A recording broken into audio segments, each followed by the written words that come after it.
ನಮಸ್ಕಾರ ಗೆಳೆಯರೇ, ಶುಭೋದಯ.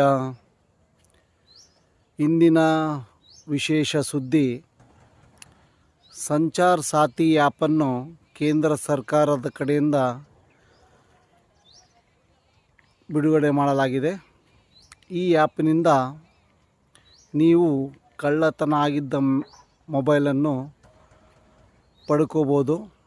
ಈಗಾಗಲೇ ಈ ಆ್ಯಪನ್ನು ಡೌನ್ಲೋಡ್ ಮಾಡಿಕೊಂಡವರಿಂದ ಯಾರ್ಯಾರು ಮಾಡ್ಕೊಂಡಿದ್ದಾರೆ ಅಂಥವರ ಮೊಬೈಲ್ ಕಳ್ಳತನ ಆಗಿದ್ದನ್ನು ಮತ್ತೆ ಹುಡುಕಿ ಅವರಿಗೆ ತಲುಪಿಸಲಾಗಿದೆ.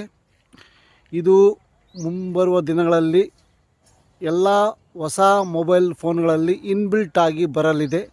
ಇದು ಕೇಂದ್ರ ಸರ್ಕಾರದ ಕಡೆಯಿಂದ ಮೊಬೈಲ್ ತಯಾರಕ ಕಂಪನಿಗಳಿಗೆ ಇಮೇಲ್ ಹೋಗಿದೆ. ಇದು ಇನ್ನೂ ಪಬ್ಲಿಕ್ ಆಗಿಲ್ಲ. ಈ ವಿಶೇಷ ಮಾಹಿತಿ ನಿಮ್ಮೊಂದಿಗೆ ಹಂಚಿಕೊಳ್ತಾ ಇದ್ದೀನಿ. ನಮಸ್ಕಾರ. ಇಂಥ ಕೆಲವು ಇನ್ನೂ ಮಾಹಿತಿಗಳಿಗಾಗಿ ನೋಡ್ತಾ ಇರಿ ಮಾನ್ವಿ ಕ್ರಿಯೇಟಿವ್ಸ್.